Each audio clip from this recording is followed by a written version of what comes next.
Hello student, कैसे हैं आप लोग? उम्मीद करते हैं बहुत अच्छे होंगे। तो जैसे कि पता है कि ज्ञानम आपके लिए हर बारी कुछ ना कुछ नया लेके आता है, तो आज फिर से मैं आशीष आपके लिए PSSB क्लर्क कंप्यूटर के प्रीवियस ईयर क्वेश्चन लेके आया हूं, जिनको हम लोग डिटेल में यहाँ पे डिस्कस करेंगे और ये समझेंगे कि उनका आंसर कैसे आप लोगों को यहाँ पे करना है। चलिए क्लास स्टार्ट करते हैं। तो ये रहा सबसे पहले आपके पास फर्स्ट क्वेश्चन आपकी स्क्रीन के ऊपर। अब एक एक करके यहाँ पे ये भी समझेंगे कि कौन से टॉपिक का वेटेज जो है ज़्यादा आया है, कितना आपके पास रहा है। अगर मैं यहाँ पे बात करता हूँ सबसे पहला फर्स्ट क्वेश्चन की अगर हम बात करते हैं, तो फर्स्ट क्वेश्चन आपको देख के भी यहाँ पे समझ में आ रहा है कि फर्स्ट क्वेश्चन जो है MS एक्सेल से लिया गया है। पहला क्वेश्चन जो था MS एक्सेल से यहाँ पे लिया गया है और क्या बोला गया है, the formula in cell D5 is equal to sum D1 colon D4 bracket close. मतलब एक फॉर्मूला आपके पास D5 सेल में लगाया गया है जिसका मीनिंग, आप पहले तो इसका मीनिंग समझिए। इस वर्ड का मीनिंग क्या है, इज इक्वल टू। इस वर्ड का मीनिंग अगर समझ में आ जाएगा तो चीजें आप लोगों के लिए और भी आसान बन जाएंगी। ठीक है, देखिए यहाँ पे is equal to sum bracket start D1 colon D4। इस बात का मतलब था कि D1 सेल से लेके D4 सेल तक जितनी भी वैल्यूज थे, D1 सेल से लेके D4 सेल तक जितने भी वैल्यूज थे, उनको यहाँ पे क्या कर दिया जाए, सम कर दिया जाए। क्या करना है, सम। और ये जो कॉलन है ये क्या रिप्रेजेंट करता है, कॉन्टिन्यूअस रेंज को करता है रिप्रेजेंट, कि D1 सेल से लेके D4 सेल तक जितने भी वैल्यू है उनको क्या कर दो, सम कर दो। और कॉलन जो है कॉन्टिन्यूअस रेंज को डिफाइन करता है। तो मतलब यहाँ पे वैल्यू कुछ भी हो सकता है। अब उसने क्या कहा, on copying the formula of this cell to D9। अब ये जो फॉर्मूला आपके पास यहाँ पे लिख रखा है, इसे D9 में क्या करना है, कॉपी करना है, रखना है। The formula in D9 cell be. अब D9 सेल में आपके पास क्या फॉर्मूला यहाँ पे बन जाएगा वो देखते हैं। तो सबसे बड़ी बात, पहले फॉर्मूला कहाँ पे था आपके पास, ये तो फॉर्मूला लिखा था और इसका जो रिजल्ट डिस्प्ले हुआ था वो D5 सेल में हुआ था। तो अब D5 से लेके D9 तक जाना है, तो इसका फॉर्मूला बनेगा is equal to sum bracket start D5 colon D9। मतलब D5 सेल से लेके D9 सेल तक। अब D5 क्यों आया, क्योंकि आपके पास रिजल्ट जो था वो D5 सेल में था और जाना कहां तक था, तो D9 सेल तक आप लोगों को यहाँ पे डिस्प्ले करना है। तो इसका एग्जैक्ट आंसर जो बनेगा वो बी ऑप्शन यहाँ पे बनेगा। ठीक है, आपको ये समझना पड़ेगा। क्यों? क्योंकि पहले D1 से लेके D4 तक का तो आपने सम किया ही था, वो किस में डिस्प्ले करवाया था, D5 से। अब D5 से कॉपी करके D9 में जाना था, तो डायरेक्टली आंसर मतलब D5 से लेके D9 तक आपके पास वैल्यू को वो रिजल्ट में दिखा देगा। यही उसने कहा था। होपफुली बात आपको क्लियर है। चलिए नेक्स्ट क्वेश्चन की अगर मैं बात करता हूं, ये क्वेश्चन जो है आपके पास पहला MS वर्ड एक्सेल से लिया गया था। ये जो है ये भी आपके पास MS एक्सेल से ही लिया गया है। अब देखिए, which of the following shortcut key is used to open a new workbook in MS Excel. देखिए ये क्वेश्चन भी आपके पास कहां से लिया गया है, आपके पास से MS एक्सेल से। अब वर्कबुक क्या होता है, वर्कशीट क्या होती है, मैं इसके बारे में बता दूं। सबसे पहले अगर मैं बात करता हूं, जब भी आप लोग ये बड़ी शीट ओपन करते हैं और इसके अंदर आपने देखा होगा S1 sheet, S2 sheet, S3 sheet और इस तरीके से S4, जितनी मर्जी शीट ले सकते हैं। तो ये जो शीट्स होती हैं इनको बोलते हैं आपके पास स्प्रेड शीट्स। पर इस पूरे की कॉम्बिनेशन को क्या बोलते हैं, वर्कबुक। पूरे की कॉम्बिनेशन को क्या बोलते हैं, वर्कबुक बोलते हैं। बस इतना सा डिफरेंस होता है। अगर मैं यहाँ पे बात करता हूँ तो इसका शॉर्टकट जो है वो क्या है कि एक MS वर्कबुक में न्यू आप लोगों ने MS एक्सेल शीट खोलनी है तो Ctrl+N। ठीक है, Ctrl+N जो है इसका शॉर्टकट यहाँ पे बनेगा। होपफुली बात अच्छे से क्लियर है। ठीक है, नेक्स्ट क्वेश्चन देखते हैं। Which of the following block of text is added at the end of the outgoing email automatically? अब ये जो है आपके पास ईमेल से लिया गया है। अब ईमेल आज की डेट में आप लोगों का जीमेल जो है, ईमेल, कुछ भी बोलिए, आज की डेट में आपका एक रियल लाइफ का हिस्सा है। कोई भी अगर आपको काम यहाँ पे करना होता है तो आप लोग क्या करते हैं, किसी को जीमेल के थ्रू यहाँ पे काम करते हैं। तो जीमेल के थ्रू अगर आप काम करते हैं तो वही चीज आपसे पूछा गया, मतलब रियल लाइफ में आप यूज कर रहे हैं। तो बाय डिफॉल्ट आपके पास चला जाए, ये पूछा गया है which of the following block, कोई भी ऐसा ब्लॉक या फिर text added to the end of an outgoing email. तो जनरली एंड में हम लोग क्या, कोई भी किसी को मेल लिखता है तो सबसे एंड में, सबसे बॉटम में हम लोग क्या कर देते हैं, अपने सिग्नेचर को फिक्स कर देते हैं कि फ्रॉम रिगार्ड, जैसे मेरा नाम आशीष है तो मैं लिख दूंगा regard Ashish Kumar and my phone number this and email this. जो भी आप लोग वहां पे सिग्नेचर में सेंड करना चाहते हैं तो अटैचमेंट सिग्नेचर फुटर या कैलेंडर, तो सामने पता चल रहा है कि सिग्नेचर हम लोग अपने फिक्स कर देते हैं। हम लोग क्या करते हैं, अपने सिग्नेचर को यहाँ पे फिक्स कर देते हैं। ठीक है, होपफुली बात क्लियर है। नेक्स्ट क्वेश्चन की बात करते हैं, which among the following is print out from computer.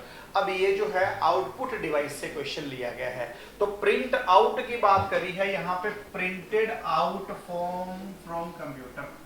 तो प्रिंटेड आउट क्या निकल के आता है, पहली बात hard copy, soft copy, paper या डुप्लीकेट कॉपी। तो प्रिंटेड आउट में आपके पास हार्ड कॉपी निकल के आती है। क्या निकल के आती है, हार्ड कॉपी। ये याद रखें, सॉफ्ट कॉपी का मतलब जिसे टच नहीं किया जा सकता, पेपर तो खाली भी हो सकता है, पर जो प्रिंटेड फॉर्म में निकल के आती है उसको बोला जाता है हार्ड कॉपी। ठीक है, ये बात याद रखेंगे। ये आपके पास ऑलरेडी पेपर का क्वेश्चन है, मैंने वहीं से लिया हुआ है, मैंने इस पर कोई चेंजेस नहीं करे हुए। ठीक है, मैं आपको बता दूं।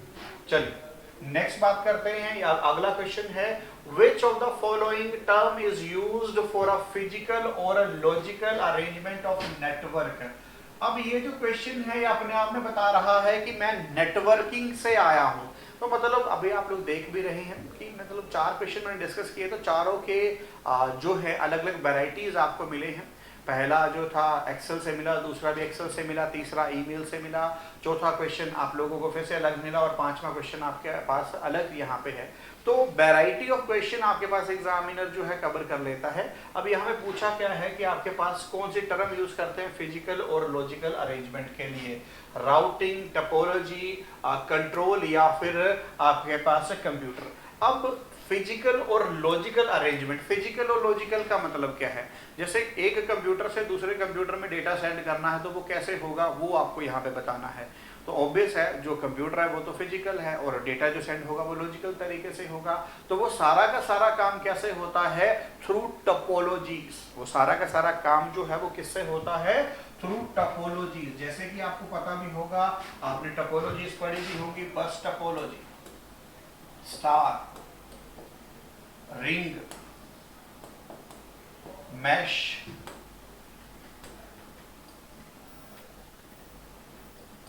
ठीक है, ट्री, ये सारी की सारी क्या होती है, टपोलॉजीज होती हैं जिनके थ्रू हम लोग डेटा को सेंड करने का काम यहाँ पे करते हैं। तो होपफुली ये बात आपको क्लियर है। चलिए नेक्स्ट क्वेश्चन की बात करते हैं। अब ये देखिए, ये जो क्वेश्चन है, what is the full form of HTML, इसे तो पहले फुल फॉर्म से भी रखा जा सकता है। दूसरी बात, ये जो क्वेश्चन है वो इंटरनेट से लिया गया है, क्योंकि सबसे ज्यादा HTML का यूज जो आप लोग करते हैं वो इंटरनेट पे ही करते हैं। ठीक है, तो HTML मेरे को पता है, आप सभी को पता भी होगा, पर फिर भी मैं यहाँ पे बता दूंगा। और मैं एक छोटी सी रिक्वेस्ट आपसे करूंगा कि जिनको भी पता है प्लीज कमेंट बॉक्स में जरूर आप लोग आंसर करिएगा। तो फुल फॉर्म ऑफ HTML क्या है, हाइपर टेक्स्ट मार्कअप लैंग्वेज। अब सबसे पहला है हाइपर टेक्स्ट मार्कअप लैंग्वेज। ठीक है, अब यहाँ पे दूसरा है हाइपर टेक्स्ट मार्कअप लिंक, तीसरा है hyper text markup language, note markup makeup language, और फोर्थ है हाइपर टेक्स्ट मैनेजमेंट।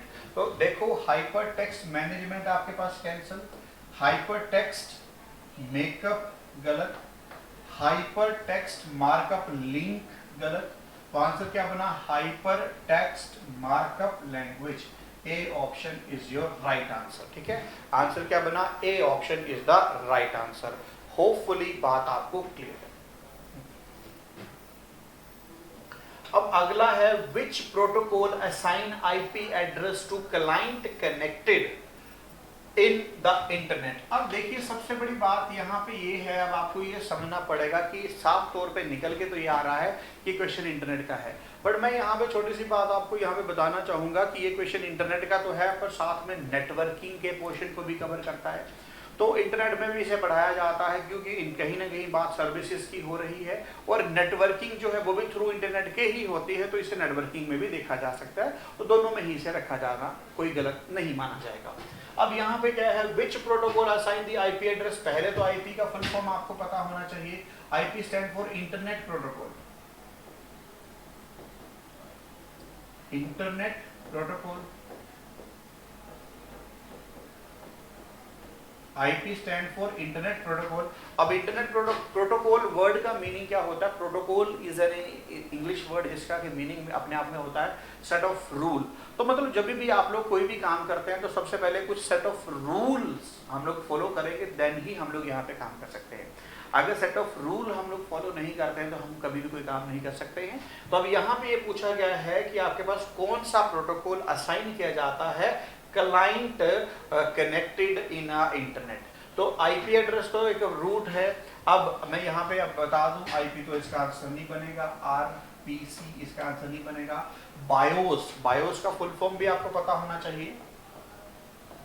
बायोस का फुल फॉर्म क्या है? Basic input output system. Basic output system, basic input output system, ये तो एक सिस्टम है। बायोस चिप होती है, बायोस आपके पास चिप होती है, ठीक है, तो ये तो आंसर नहीं बनेगा। अब DHCP ये बहुत इंपॉर्टेंट है, देखिए यही इसका आंसर है, इसके बारे में समझिए। Dynamic DHCP, dynamic hosting configuration protocol, ये इसका फुल फॉर्म होता है डायनामिक होस्टिंग कॉन्फ़िगरेशन प्रोटोकॉल। तो नाम से ही पता चल रहा है कि ये जो आपके पास आता है ये इंटरनेट के भी इंटरनल पार्ट में है। अगर आप में से कोई वाईफाई अपने घर में यूज़ कर रहा है तो वहाँ पे जो बॉक्स आपके पास है जिसके थ्रू वाईफाई आप लगा रहे हैं, तो उसके अंदर की टेक्नोलॉजी जो काम कर रही है वो DHCP प्रोटोकॉल के ऊपर काम कर रही है। वो किसके ऊपर काम कर रही है? DHCP प्रोटोकॉल के ऊपर काम कर रही है। तो ये क्वेश्चन की डेप्थ को समझिए कि कितना डेप्थ में क्वेश्चन पूछा गया है, कि ऊपर ऊपर से नहीं पूछा गया, उसने डेप्थ से क्वेश्चन निकाला कि DHCP है क्या, और ये दो कनेक्शन अगर करवाना तो कैसे होगा DHCP, क्योंकि वो तो उसका इंटरनल पार्ट होता है। तो यहाँ पे एक छोटा सा क्वेश्चन के थ्रू काफी चीजें आपकी नॉलेज को वो चेक कर लेता है, ठीक है। होपफुली बात क्लियर है। चलिए नेक्स्ट बात करते हैं। अगला क्वेश्चन जो है आपके पास यहाँ पे, if you want to print logo of your office on every slide at a same position in the presentation, you will insert the logo in। मतलब आपको अगर एक ही लोगो, जैसे हमने यहाँ पे ज्ञानम लिख रखा है, तो ये ज्ञानम हर बारी इसी जगह पे आए हर स्लाइड के ऊपर, तो मैं इसे कहाँ पे पेस्ट करूँ ताकि मेरे पास ये आ जाए? हैंड आउट मास्टर में, मास्टर स्लाइड में, या एवरी स्लाइड में, या फिर नन ऑफ द अबव। अगर मैं बात करता हूँ मास्टर वर्ड का नाम सुन के भी आप लोगों के माइंड में कुछ ना कुछ आ रहा होगा, तो मास्टर स्लाइड अपने आप में कैसा स्लाइड रहेगा जिसमें कि आप लोग अगर एक बार डाल देंगे तो सभी में ऑटोमेटिकली जहाँ पे आपने इसको फिक्स किया है वहीं पे ये सारी जगह पे आ जाएगा। अब एक चीज और भी सीखने के लायक यहाँ पे है, वो क्या है उसको भी मैं आपको बताता हूँ कि ये क्वेश्चन जो है वो कहाँ से लिया गया है, पावर पॉइंट से। तो अभी आपने देखा वर्ड से क्वेश्चन नहीं आया है, एक्सेल और पावर पॉइंट से। तो पंजाब जॉब में नो डाउट क्वेश्चन सभी से जगह से आते हैं, बट एक्सेल और पावर पॉइंट आज की डेट में ज्यादा देखा जा रहा है। ऐसा है, एक्सेल और पावर पॉइंट ज्यादा देखा जा रहा है। वर्ड से भी आएंगे, थोड़ा कम आएंगे, पर तैयारी अगर कर रहे हैं तो उस हिसाब से करिए कि वो सारी की सारी चीजें आपके पास कवर अप हो जाए, ठीक है। और ये क्वेश्चन भी थोड़ा टेक्निकल क्वेश्चन है कि जो टेक्निकल काम करता है वही यहाँ पे समझ सकता है। चलिए आगे बात करते हैं। देखिए मैं भी एमएस वर्ड की बात कर ही रहा था और एमएस वर्ड से अगला ही क्वेश्चन है आपके पास। Which of the following shortcut key is used in MS Word to align the selected text in a center? तो सबसे पहले इसका जो मैं आंसर है वो बता देता हूँ। इसका आंसर जो है Ctrl+E।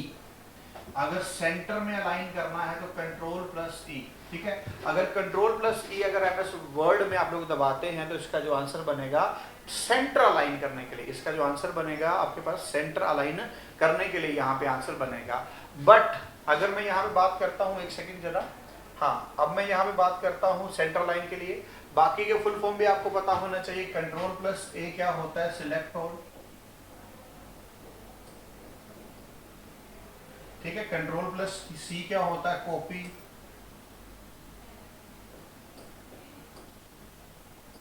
और कंट्रोल प्लस आई क्या होता है, इटैलिक। तो ये कुछ शॉर्टकट जो है आपको हमेशा याद करने पड़ेंगे, ये आपको हमेशा याद करने हैं, ठीक है। चलिए नेक्स्ट क्वेश्चन की बात करते हैं। अब आईपी का फुल फॉर्म क्या है, देखिए ये फिर से इंटरनेट में भी आ सकता है और नेटवर्किंग है। अभी तक का जो वेटेज निकल के आया है वो इंटरनेट या फिर नेटवर्किंग दोनों का ज़्यादा वेटेज जो है यहाँ पे देखा जा रहा है। तो आईपी का फुल फॉर्म क्या होता है, इंटरनेट प्रोटोकॉल, ठीक है। इंटरनेट पहला है, इंटरनेट प्रोवाइडर गलत, प्रोवाइडर है। इंटरनेट प्रोसेस गलत है, और इंटरनेट पाथ गलत है। आंसर क्या बनेगा, सी ऑप्शन, इंटरनेट प्रोटोकॉल। इसका काम क्या है, इंटरनेट प्रोटोकॉल। होपफुली बात क्लियर है। चलिए नेक्स्ट क्वेश्चन की बात करते हैं। अगला क्वेश्चन है, which of the following software is most appropriate to perform statistical calculation. देखिए स्टैटिस्टिकल वर्ड आते ही मैं यहाँ पे समझ चुका हूँ कि ये जो क्वेश्चन है वो कहाँ से है, एमएस एक्सेल से। क्योंकि एक्सेल को अगर डिटेल में आपने समझा है तो एक्सेल के फीचर क्या क्या होते हैं, मैथमेटिकल ऑपरेशन करना है, फाइनेंशियल काम करना है, या स्टैटिस्टिकल कोई भी काम करना है तो आप किसका यूज़ करते हैं, एमएस एक्सेल का। अब एमएस एक्सेल का तो यूज़ करते हैं, पर यहाँ पे एमएस एक्सेल तो कहीं डायरेक्ट लिखा नहीं है। अब यहाँ पे देखिए स्प्रेडशीट मींस यहाँ पे वही रिप्रेजेंट कर रहा है कि 2 फाइनेंशियल ईयर के डेटा को अगर आपको रिप्रेजेंट करना है तो किसकी जरूरत पड़ती है, स्प्रेडशीट की जरूरत पड़ती है। प्रेजेंटेशन आंसर नहीं बनेगा क्योंकि ये तो एमएस पावर पॉइंट है। वर्ड प्रोसेसर का मतलब होता है एमएस वर्ड, और ग्राफिक तो आपके लिए ग्राफिक यहाँ पे तो कोई बात ही नहीं है। तो आंसर क्या बनेगा, ए ऑप्शन। तो होपफुली ये भी बात आपको क्लियर है कि स्टैटिस्टिकल, ठीक है, जैसे एमएस एक्सेल के फीचर में बता देता हूं, इसमें कैलकुलेशन,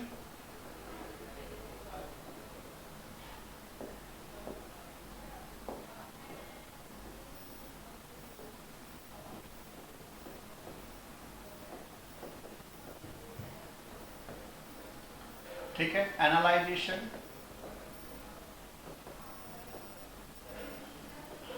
ठीक है, कैलकुलेशन है, एनालाइजेशन है, ग्राफिकल रिप्रेजेंटेशन है, ठीक है, मैथमेटिकल रिलेशन है, इन सभी को इसी में काम में लाया जाता है। और स्टैटिकल,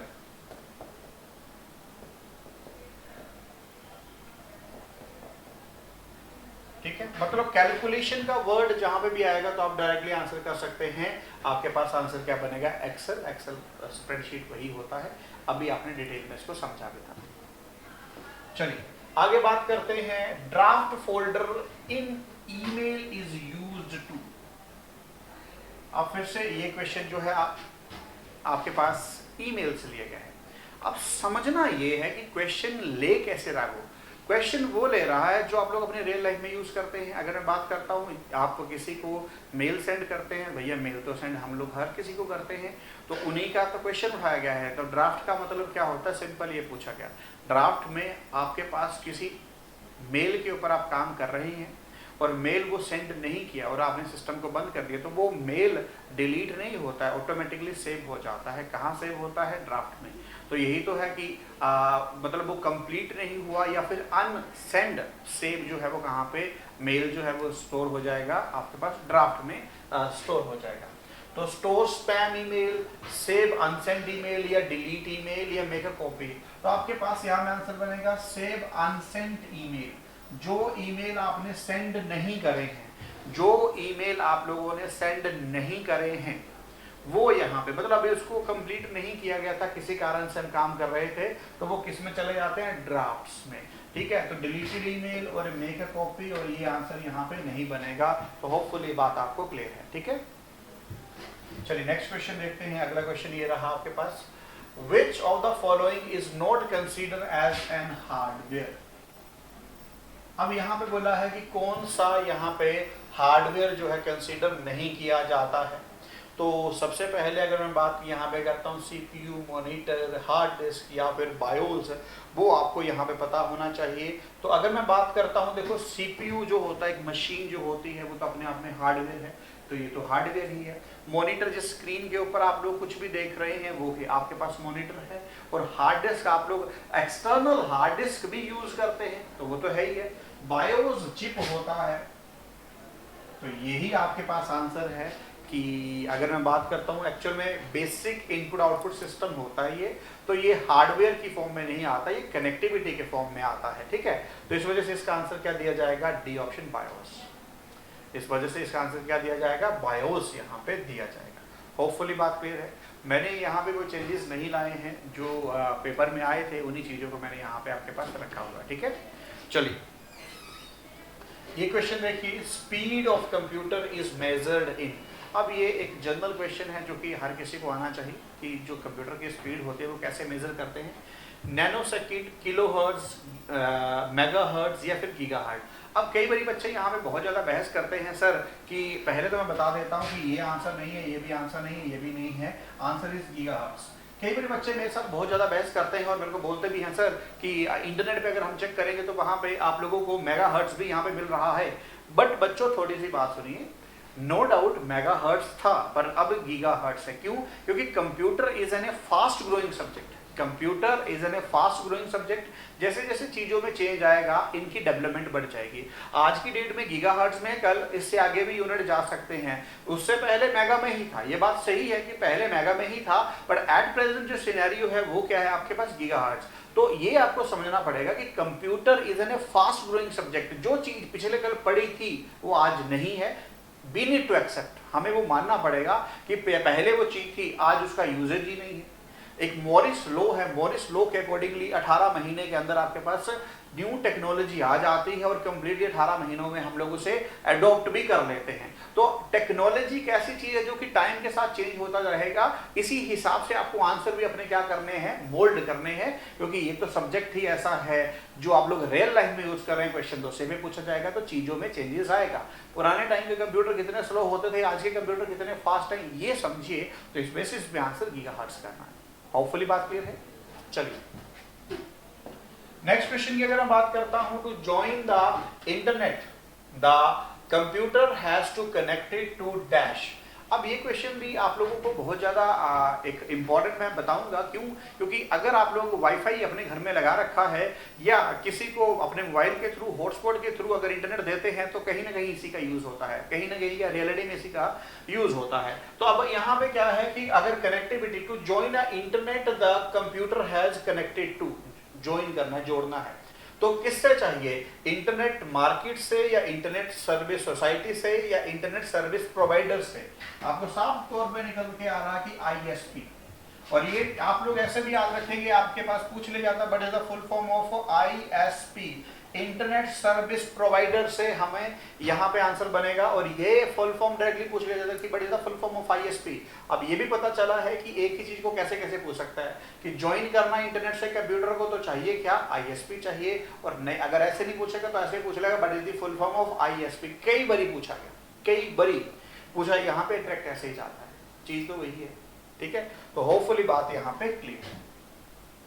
चलिए नेक्स्ट क्वेश्चन की अगर मैं बात करता हूं, आगे देखिए, dash is exclusive view of slide in the thumbnail. Slide shorter view, slide view, presentation shorter view या फिर नोट्स पेज व्यू। अगर मैं यहाँ पे बात करता हूं, आपके पास एक्सक्लूसिव व्यू की अगर बात करी जाती है तो इसका आंसर क्या बनेगा? Slide shorter view. ये याद रखना है आपके पास कि एक्सक्लूसिव व्यू जब भी बात आती है थंबनेल में। अब थंबनेल क्या होता है ये समझिए। जैसे ही आप लोग नोटिफिकेशन देखते हैं वहां पे पहले ये पूरा एक पोस्टर बना हुआ आ जाता है, तो उसको बोला जाता है थंबनेल। कोई भी हम लोग वीडियो रिलीज करते हैं तो उसके पहले जो पोस्टर होता है, जो पहला पेज होता है, उसको थंबनेल बोला जाता है। तो इसका आंसर क्या बनेगा? स्लाइड शॉर्टर व्यू जो है एक्सक्लूसिव होता है, ठीक है। चलिए ये रहा next question, which of the following is smallest visual element on video monitor. अब यहाँ पे देखिए स्मॉलेस्ट वर्ड पहले तो पूछा गया, स्मॉलेस्ट विजुअल पूछा गया, और एलिमेंट ऑन वीडियो मॉनिटर की मैं बात करता हूँ, white pixel bit and character. अक्सर बच्चे यहाँ पे गलती कर देते हैं, स्मॉलेस्ट पढ़ते ही आप लोग हमारे माइंड में एक बात आती है कि बिट होगा। भैया ध्यान से देखिए, भैया ध्यान से देखिए, यहाँ पे एक वर्ड यूज किया गया है वीडियो, यहाँ पे वर्ड यूज किया गया है विजुअल, और आगे यूज किया गया है वीडियो। इसका मेरे को साफ तौर पे मतलब आ रहा है कि बिट बाइट की यहाँ पे बात नहीं होगी, तो बिट बाइट और कैरेक्टर की यहाँ पे बात नहीं होगी, यहाँ पे डायरेक्टली इसकी बात हो रही है, पिक्सल्स की बात हो रही है, क्योंकि पिक्चर क्वालिटी को मेजर करने के यूनिट क्या होते हैं, पिक्सल। तो यहाँ पे ये पूछा गया था कि टू, यहाँ पे सिंपल इसी क्वेश्चन को ऐसे में लिखा जाता है, how will you measure the speed the speed of, नहीं स्पीड नहीं बोलेंगे, how will you check the clarity of computer. तो या फिर smallest unit to measure the picture quality, ठीक है, इसको ऐसे पूछा जा सकता है कि smallest unit to measure the picture quality, कि पिक्चर क्वालिटी को मेजर करने के स्मॉलेस्ट यूनिट क्या है, दैट इज पिक्सल। पूछने का ही तरीका है। तो होपफुली पहले यहाँ तक आपको सभी को सारी बातें क्लियर हुई होंगी, ठीक है। अब इसके साथ में छोटी सी इंफॉर्मेशन आपके साथ हम शेयर करना चाहेंगे। पंजाब जॉब में जितने भी आपके पास नए नए एग्जाम जो निकल रहे हैं उनकी सारी इंफॉर्मेशन आपके लेके आया हूँ।